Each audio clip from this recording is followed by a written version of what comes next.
Hello, welcome to my recap with live trades.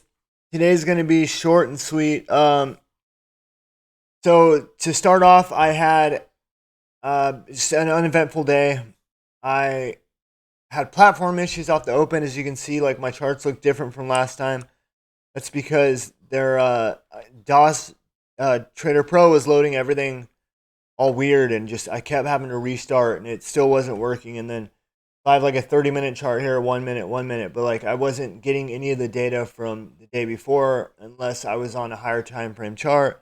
That just threw me off. So, and then my level twos look differently. Everything that was throwing me off.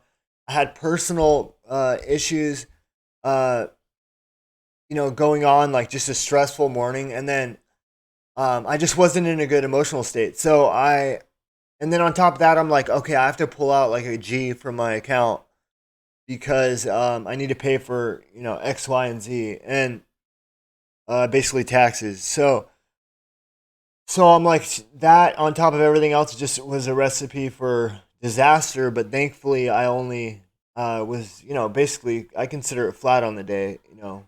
Minus $23.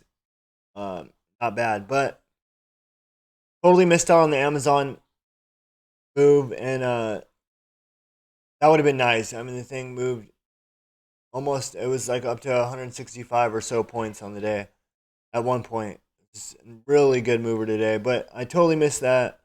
And just gonna get into it. It's pretty boring, like my recaps have been lately. But let's get right to it. So first trade, Apple.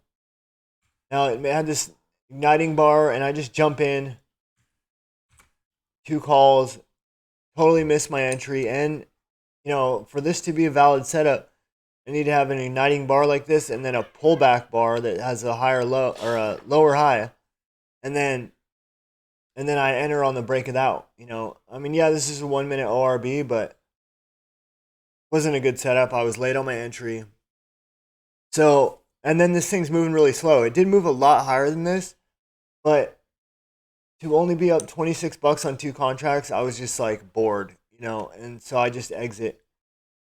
Just exit. I'm like, whatever. I'll take my crackhead gains and we go to something that has like momentum and faster price action or range.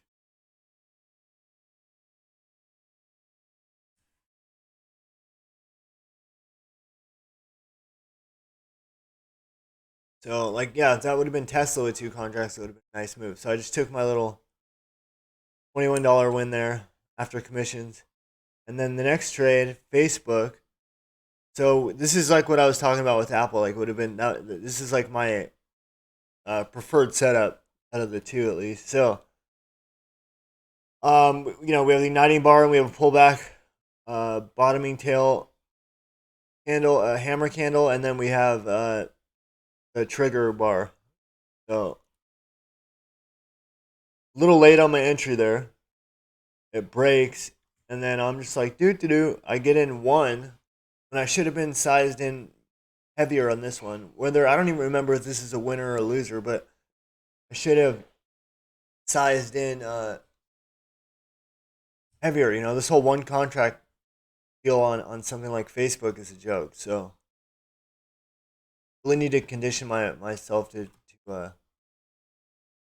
trade a little bigger, especially on a name like this. So yeah, it's a losing trade, but the point is the setup was there, and I didn't take it. Now it would have been nice to get the dip at the open, but whatever, I didn't catch that. It is what it is. So next trade, Boeing. So Boeing's up top here. I'm playing the break of this horizontal, and let's see how late this entry is. I jump in there. That well, seems now in hindsight like it might have been a trappy bar, but one contract, this whole one contract crap is not the business.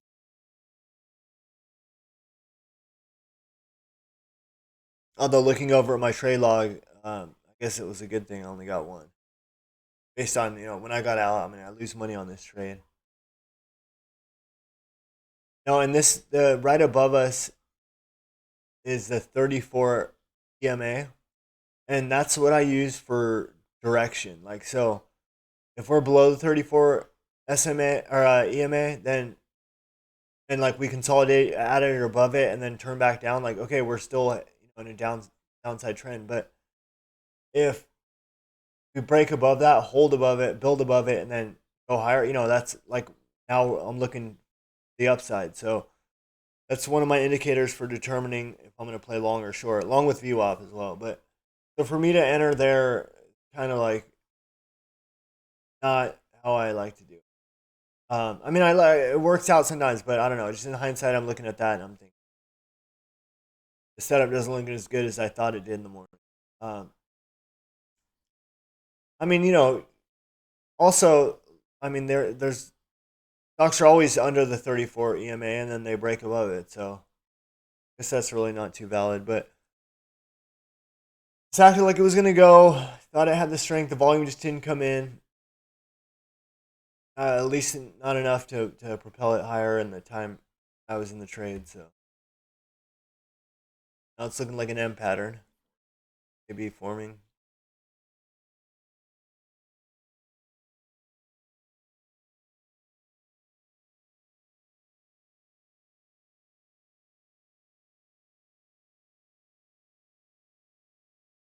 All right, so now that's looking like an M pattern. Throw an order on 92. It won't get filled.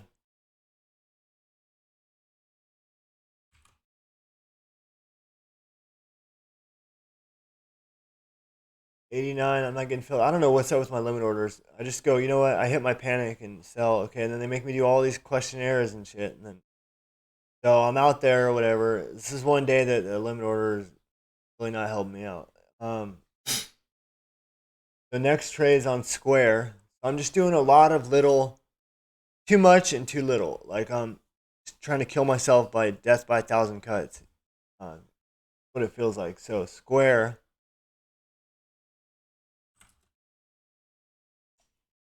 punch in Square up there, and then I enter on the break of this little flag pattern.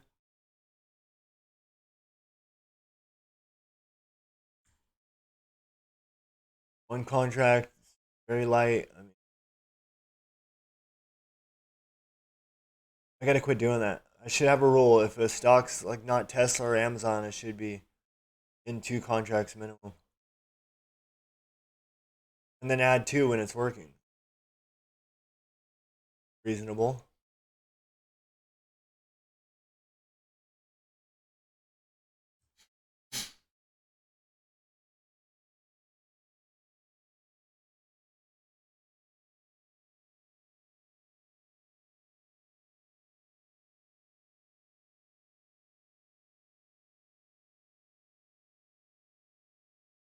It's looking like it might be a shakeout candle, and then this thing might start ripping.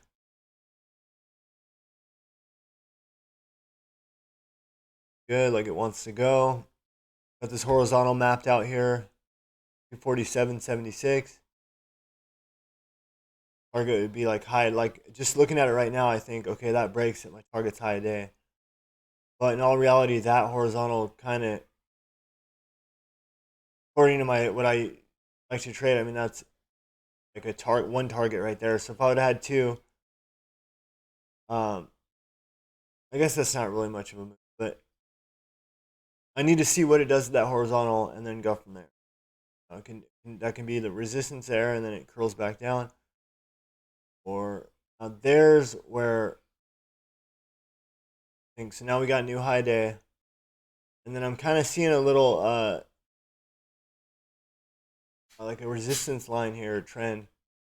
I don't map it out yet, but that's the main reason I take profits. Little bit of profits I had in this trade, I take them in a second because I start noticing this trend resistance trend line here.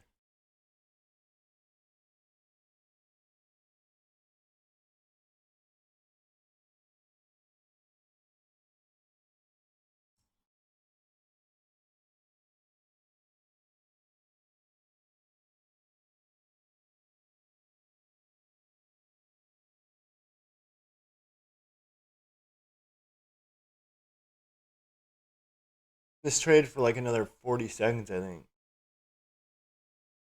Somehow it was moving really slow, and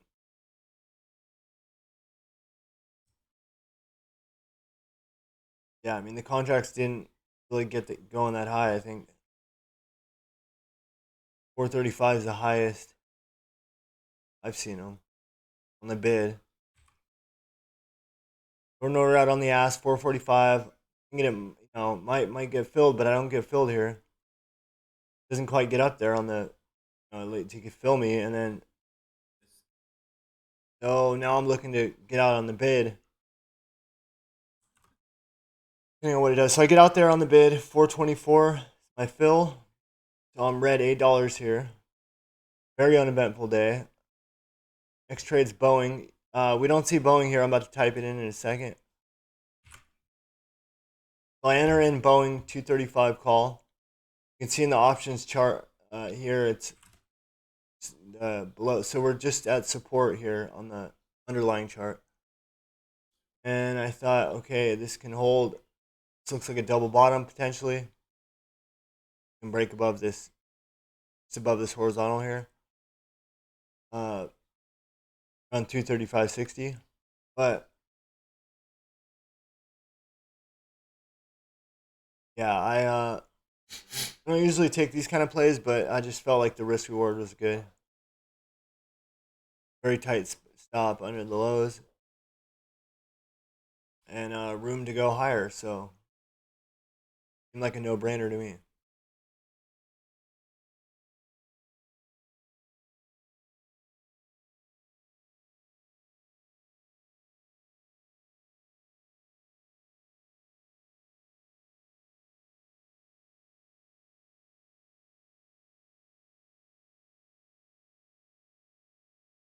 And we are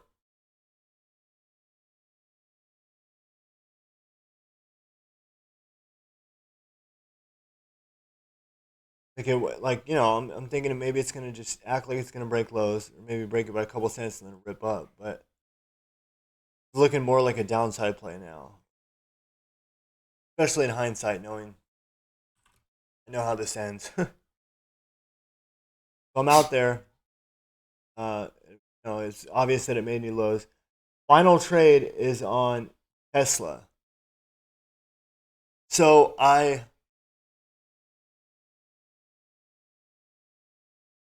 that trade was on Boeing. So okay, so or did I? That was on Boeing. Okay, then Tesla. So Tesla, we have this. So I was playing the break of this horizontal here, or this pivot 663.98 or 96, whatever that is. So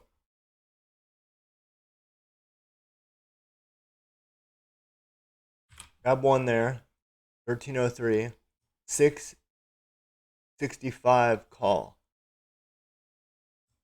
Now we're like right at the 34 EMA. So this is going to determine if we're going up short term or down, in my opinion. We have VWAP at 667, so a little almost 3 points away. I thought maybe it'd be good for a run up to there, or that horizontal that I have marked out there at 667.85. Thought it has a good chance of getting somewhere up in that area.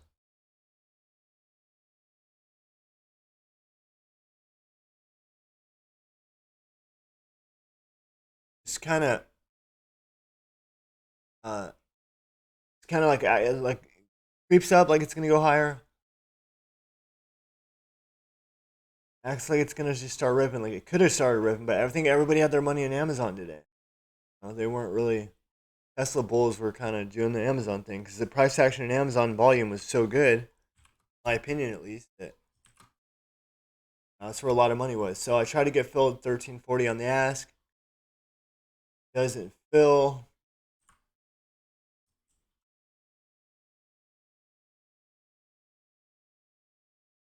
I don't know what just happened, but as you can see,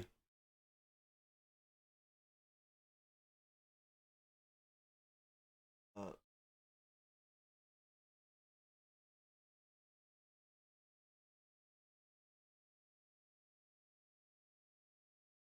There we go. So sorry about that. I'm still in the trade. Doesn't want to go. I didn't get filled in the ass. 1303 is my cost. Actually paid 1303. So could have made like 27 bucks or whatever, but no, I decided to hold till break even. That's my stop. It's either gonna rip, take a couple of people out and rip, or whatever. So I get out there, 1305. So I made 10 cents, I believe, after commissions. So yeah, that's it. Very boring day. But I'm here to post the good, bad, and ugly. Mostly ugly lately, but it's all good. I'm not letting it phase me. Just gotta stay positive. Still be confident that when my setups come, I'll take them. And as long as I'm finishing the day minus 23 bucks, like that's okay. I live to fight another day. Fight, today's a win in my eyes. So, um, yeah, just try to stay positive. Look at it on the bright side. So, thanks for watching. I appreciate you.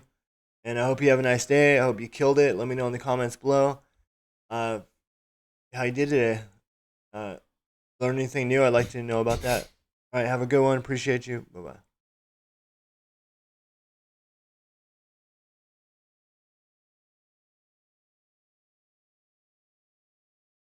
Goodbye. Goodbye.